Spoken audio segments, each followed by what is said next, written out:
Hello everyone, welcome back to our YouTube channel. વિદ્યાર્થી મિત્રો, આ વિડીયોમાં આપણે ધોરણ 12 વિષય કમ્પ્યુટર એમાં ચેપ્ટર નંબર 6 કે જેનું નામ છે ઓબ્જેક્ટ આધારિત ખ્યાલો, એનું શોર્ટમાં છે એ મારી રીતના મટીરિયલ થોડુંક બનાવ્યું અને એના વિશે હું આ વિડીયો બનાવું છું. તો એન ટાઈમે એકવાર જરૂરથી જોજો, તમને જરૂરથી કામ લાગશે. ફર્સ્ટ ઓફ ઓલ જોઈએ કે ઓબ્જેક્ટ આધારિત ખ્યાલોનું મહત્ત્વ. હાલમાં આપણે ઇન્ટરનેટ, વેબસાઇટ અને વેબ આધારિત પ્રક્રિયા યુગમાં જીવી રહ્યા છીએ. આપણે જાણીએ કે અત્યારે આ બધાનો વધારે ઉપયોગ થઈ રહ્યો છે.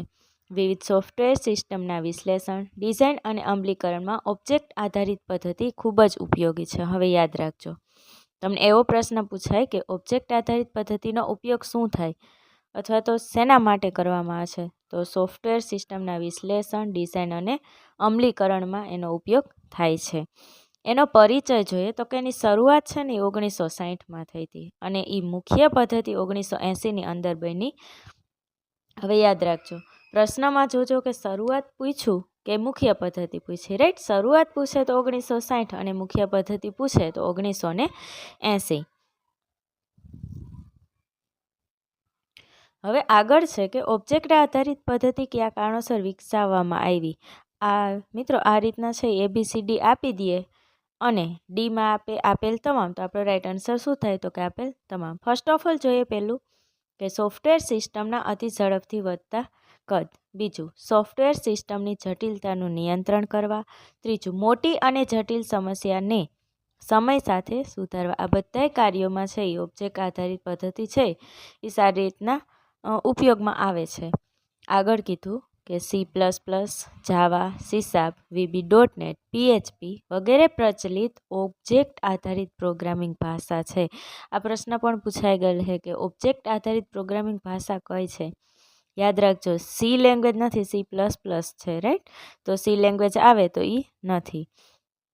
આગળ, પ્રોગ્રામિંગની રીતના બે પ્રકાર છે. પહેલું પ્રક્રિયાગત પ્રોગ્રામિંગ અને બીજું ઓબ્જેક્ટ આધારિત પ્રોગ્રામિંગ. હવે એની અંદર આપણે જોઈએ તો કે પ્રક્રિયાગત પ્રોગ્રામિંગ, અહીં આપણું કેન્દ્ર બિંદુ ડેટા ઉપરની કાર્યપ્રણાલી. એક જ શબ્દ યાદ રાખજો, ડેટા ઉપર કાર્યપ્રણાલી આવે ને તો એ કયો ટાઈપ થાય, તો કે પ્રક્રિયાગત પ્રોગ્રામિંગ. ફોર એક્ઝામ્પલ લીધેલું છે પુસ્તકાલય વિનિયોગ, એટલે કે લાઇબ્રેરી માટે તેમાં થતી પ્રક્રિયાઓ વિશે વિચારીશું. જેમ કે વિદ્યાર્થીની નોંધણી, પુસ્તકોનું વિતરણ, પુસ્તકોને પરત કરવા, દંડની ગણતરી. આ બધુંય શું છે, તો કે લાઇબ્રેરીની અંદર જે પ્રક્રિયા થાય છે, કામ થાય છે એ. તો આ કયો ટાઈપ આવે, તો કે પહેલો પ્રક્રિયાગત પ્રોગ્રામિંગ. નેક્સ્ટ ટાઈપ જોઈએ તો કે ઓબ્જેક્ટ આધારિત પ્રોગ્રામિંગ, OOP. એનું પૂરું નામ યાદ રાખજો, ઓબ્જેક્ટ બેઝડ પ્રોગ્રામિંગ. અહીં વસ્તુ કેન્દ્ર બિંદુ પર હોય છે. જોજો, હવે ઓબ્જેક્ટ આપણે ખુદ પણ શું કહેવાય, ઓબ્જેક્ટ. વાસ્તવિક વિશ્વમાં દુનિયા જે વસ્તુઓ વડે બનેલી છે ને એને આપણે ઓબ્જેક્ટ તરીકે ઓળખીએ. તો અહીંયા આગળ એવું કીધું કે વસ્તુ છે એ કેન્દ્ર બિંદુ ઉપર હોય. વાહ, શું હોય પહેલા ટાઈપમાં, તો કે પ્રક્રિયા, કાર્ય, રાઈટ. ઓબ્જેક્ટ એ ડેટા તેમજ ક્રિયાત્મકતા બંને ધરાવે છે. આ પ્રશ્ન પૂછાય છે કે ઓબ્જેક્ટ શું ધરાવે, તો કે ડેટા અને ક્રિયાત્મકતા બંને ધરાવે છે. ફોર એક્ઝામ્પલ, પુસ્તકાલય વિનિયોગ સોફ્ટવેર બનાવવામાં આપણું ધ્યાન વિનિયોગમાં સમાવેશ વિવિધ ઓબ્જેક્ટ ઉપર હોય છે. તો અહીંયા પુસ્તકાલય એટલે કે લાઇબ્રેરીમાં ઓબ્જેક્ટ ક્યાં ક્યાં હોઈ શકે, તો પહેલો વિદ્યાર્થી, પછી પુસ્તક હોય, ગ્રંથપાલ હોય, આવા ઓબ્જેક્ટ તમે રાખી શકો છો.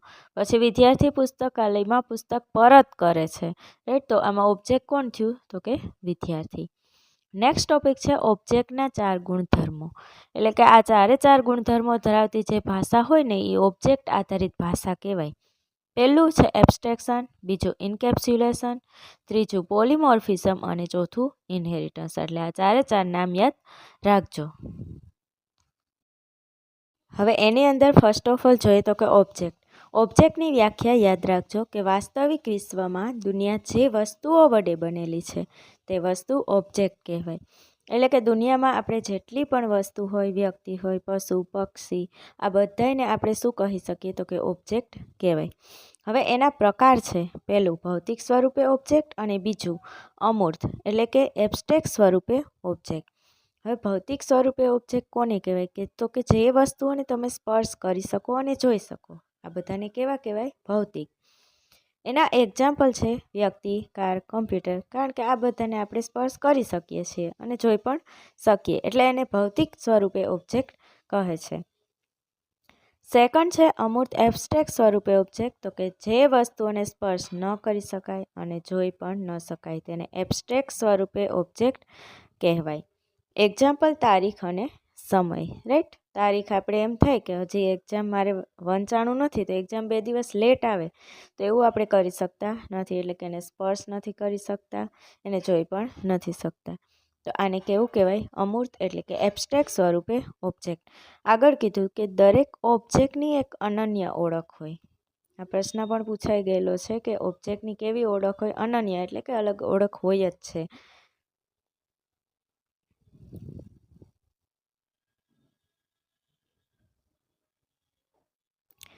આગળ કીધું તો કે દરેક વ્યક્તિ છે એને નામ હોય, શહેર, એડ્રેસ, વ્યવસાય વગેરે પ્રકારની લાક્ષણિકતા ધરાવે છે, રાઈટ. તો આ વ્યક્તિની લાક્ષણિકતા છે, નામ હોય, શહેર હોય, અને એ લાક્ષણિકતાની કિંમતથી એ લોકો અલગ પડતા હોય, રાઈટ. દરેક વ્યક્તિના નામ અલગ અલગ હોય.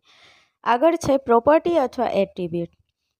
તો કે દરેક વ્યક્તિ નામ, શહેર, એડ્રેસ, વ્યવસાય વગેરે પ્રકારની લાક્ષણિકતા ધરાવે છે. ઓબ્જેક્ટ આધારિત પરિભાષામાં આ પ્રકારના જે લક્ષણો છે એને શું કહીએ? પ્રોપર્ટી અથવા તો એટ્રીબ્યુટ. એક 11મા ધોરણમાં તમે ભણ્યા કે સર્કલ છે, તો સર્કલની અંદર સેન્ટર પોઈન્ટ અને કેન્દ્રબિંદુ અને ત્રિજ્યા, આ રીતના 2 પ્રોપર્ટી હતી. તો અહીંયા આગળ જે માણસ છે, વ્યક્તિ છે, એની પ્રોપર્ટી શું થશે? તો કે એનું નામ હોય, એડ્રેસ હોય, બર્થ ડેટ હોય, રાઈટ. તો આ એની પ્રોપર્ટી અથવા એટ્રીબ્યુટ કહેવામાં આવે છે. નેક્સ્ટ ટોપિક છે સ્ટેટ. ઓબ્જેક્ટને ઓળખવા માટે લાક્ષણિકતાની કિંમતનો ઉપયોગ કરવામાં આવે છે, રાઈટ. તમે માનો કે ઓબ્જેક્ટને વ્યક્તિનું નામ લ્યો છો પ્રોપર્ટી તરીકે. હવે વ્યક્તિ અલગ અલગ હોય તો એ ઓળખીએ આપણે શેનાથી? તો કે એને નામની વેલ્યુથી, રાઈટ. બધાને અલગ અલગ નામ હોય છે. તો અહીંયા આગળ સ્ટેટની વ્યાખ્યા યાદ રાખજો કે ઓબ્જેક્ટને ઓળખવા માટે લાક્ષણિકતા, એટલે નામ, એડ્રેસ, એ બધી શું કહેવાય? લાક્ષણિકતા કહેવાય. એની જે વેલ્યુ હોય એને શું કહેવામાં આવે? તો કે સ્ટેટ કહેવામાં આવે છે. નેક્સ્ટ છે બિહેવિયર અથવા મેથડ. ઓબ્જેક્ટ સાથે બિહેવિયર સંકળાયેલ હોય છે. મોસ્ટ એમપી પ્રશ્ન. ઓબ્જેક્ટની સાથે શું હોય? બિહેવિયર. જેમ કે વ્યક્તિ જન્મ લે, નામ મેળવે, સ્થાન બદલે અને સમય સાથે એનું બિહેવિયર ચેન્જ થઈ, રાઈટ. ઓબ્જેક્ટની કિંમત તેના બિહેવિયરના કારણે બદલાય છે, રાઈટ. વ્યક્તિ જો અહીંયા કીધું ને કે જન્મ લે પછી નામ મેળવે, તો આ વસ્તુ જોજો, રાઈટ. પહેલાં નામ નથી આવી જતું, વ્યક્તિ હોય પછી એનું નામ હોય પછી કંઈક આગળ વધે, કંઈક પોસ્ટ મેળવે. તો અહીંયા આગળ કીધું કે ઓબ્જેક્ટની કિંમત તેના બિહેવિયરના કારણે બદલાઈ શકે છે.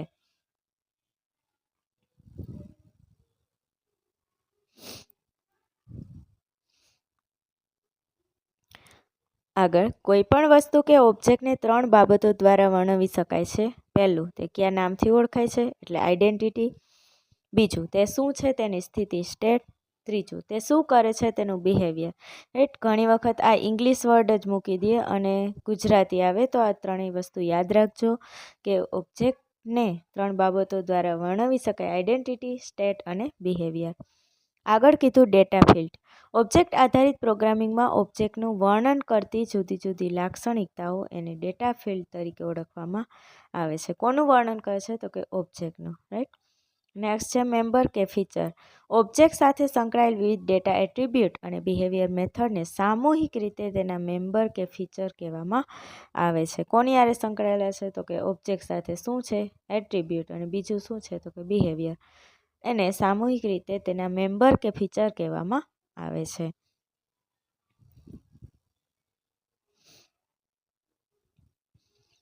નેક્સ્ટ છે ક્લાસ. ઓબ્જેક્ટ આધારિત પદ્ધતિ ક્લાસના ખ્યાલનો ઉપયોગ કરે છે. કઈ પદ્ધતિ? તો કે ઓબ્જેક્ટ આધારિત, રાઈટ. ક્લાસને અનેક જુદા જુદા ઓબ્જેક્ટની બ્લુપ્રિન્ટ, એટલે કે નકશા તરીકે ગણવામાં આવે છે. જો ઘણા બધા ઓબ્જેક્ટ ભેગા થાય અથવા તો એક જ છે, માનો કે વ્યક્તિ છે, એ ઘણી બધી વ્યક્તિ ભેગી થાય તો એની એટ્રીબ્યુટ એટલે કે પ્રોપર્ટી નામ હોય, પણ એની વેલ્યુ સ્ટેટ જે છે એ કેવા હોય? નામ બધાના અલગ અલગ. આવા ઘણા બધા જ્યારે વ્યક્તિ ભેગા થાય, માનો કે ફોર એક્ઝામ્પલ તમે જ બધા ભેગા થઈ અને ક્લાસની અંદર બેસો છો, તો આપણે એને જનરલી ક્લાસ કહેતા હોય ને, વર્ગખંડ કહેતા હોય, રાઈટ. તો અહીંયા આગળ કેવું થશે, ઘણા બધા ઓબ્જેક્ટ છે, એની લાક્ષણિકતા સમાન હશે, એ બધા ભેગા થઈને એક ક્લાસ બનાવશે. એટલે યાદ રાખજો, ક્લાસ છે એ બ્લુપ્રિન્ટ છે કોની, તો કે જુદા જુદા ઓબ્જેક્ટની, એટલે કે નકશા તરીકે ગણવામાં આવે છે. નેક્સ્ટ વ્યાખ્યા છે કે એક સમાન લક્ષણો ધરાવતા બહુવિધ ઓબ્જેક્ટના એક ટેમ્પલેટને ક્લાસ કહે છે. રાઈટ, લક્ષણો કેવા છે, એક સમાન, એવી બહુવિધ ઓબ્જેક્ટના ટેમ્પલેટને શું કહે છે, ક્લાસ. આગળ કીધું કે ક્લાસ એક સમાન એટ્રીબ્યુટ અને બિહેવિયર ધરાવતા વિવિધ ઓબ્જેક્ટનું એક જૂથ છે, એટલે કે ગ્રુપ છે. તો ક્લાસની અલગ અલગ આ રીતના વ્યાખ્યા પૂછાય તો યાદ રાખજો.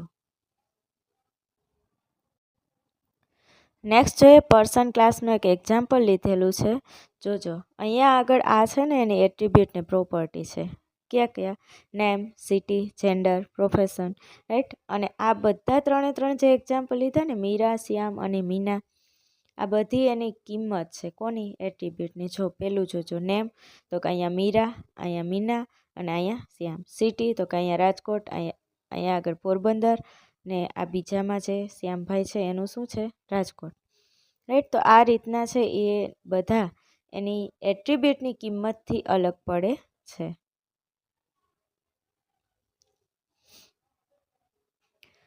નેક્સ્ટ ટોપિક છે ડેટા એન્કેપ્સ્યુલેશન. કોઈ પણ કમ્પ્યુટર પ્રોગ્રામના બે મુખ્ય અંગ હોય, ક્યાં, ડેટા અને કાર્ય. આ યાદ રાખજો. જે પ્રકારની રચના દ્વારા ડેટા અને મેથડ સામે રક્ષણ પૂરું પાડવામાં આવે છે, એટલે સિક્યુરિટી યાદ રાખજો, તેને ડેટા એન્કેપ્સ્યુલેશન કહેવામાં આવે છે. શોર્ટમાં ડેટા સિક્યુરિટી, તે ડેટાની સુરક્ષિતતા પૂરી પાડે ને એ ડેટા એન્કેપ્સ્યુલેશન, રાઈટ. કાંઈ યાદ ન રહીએ તો સુરક્ષા, સિક્યુરિટી એટલું યાદ રાખી લેશો ને. મેં મારા વિદ્યાર્થીને ક્લાસમાં આ રીતના જ યાદ રખાવ્યું છે કે સિક્યુરિટી શબ્દ આવે ને તો ડેટા એન્કેપ્સ્યુલેશન. સામે ડેટા એબ્સ્ટ્રેક્શન પણ રક્ષણ જ કરે છે ડેટાનું, પણ કઈ રીતના કરે છે એ એની રીતથી અલગ પડે. જોઈએ કે ઓબ્જેક્ટની જરૂરી લાક્ષણિકતાઓ અને તેના અમલીકરણની વિગત સિવાયની માહિતી સ્વરૂપે રજૂ કરે, એને શું કહે છે, ડેટા એબ્સ્ટ્રેક્શન. રાઈટ. આપણે ટીવીનું રિમોટ વાપરતા હોય તો ટીવી ચાલુ કરીએ, બંધ કરીએ, એ બધું રિમોટથી થાય, પણ એ કઈ રીતના થાય એ આપણને ખબર પડતી નથી. તો એક કોન્સેપ્ટ કેવો છે, ડેટા એબ્સ્ટ્રેક્શનનો. તે આંટી ઘૂંટી કે ગૂંચને છુપાવે છે, તે જે કાર્ય કરે છે તે જણાવે છે, પરંતુ કાર્ય કઈ રીતે કરે છે તે જણાવતું નથી. આ કોણ છે, ડેટા એબ્સ્ટ્રેક્શન. એટલે ડેટા હાઇડિંગ શબ્દ યાદ રાખજો, છુપાવે. છુપાવે કોણ, ડેટા એબ્સ્ટ્રેક્શન. અને સિક્યુરિટી કોણ પૂરી પાડે છે, તો કે ડેટા એન્કેપ્સ્યુલેશન. આગળ કીધું એડીટી. એડીટીનું પૂરું નામ યાદ રાખજો, એબ્સ્ટ્રેક્ટ ડેટા ટાઈપ્સ. માં ઉપયોગ કરતા ડેટાનો પ્રકાર વ્યાખ્યાયિત કરીને તેના ઉપરની પ્રક્રિયાઓ ફક્ત જણાવી શકે છે, પરંતુ પ્રક્રિયાનું અમલીકરણ કઈ રીતે થાય તે દર્શાવતા નથી.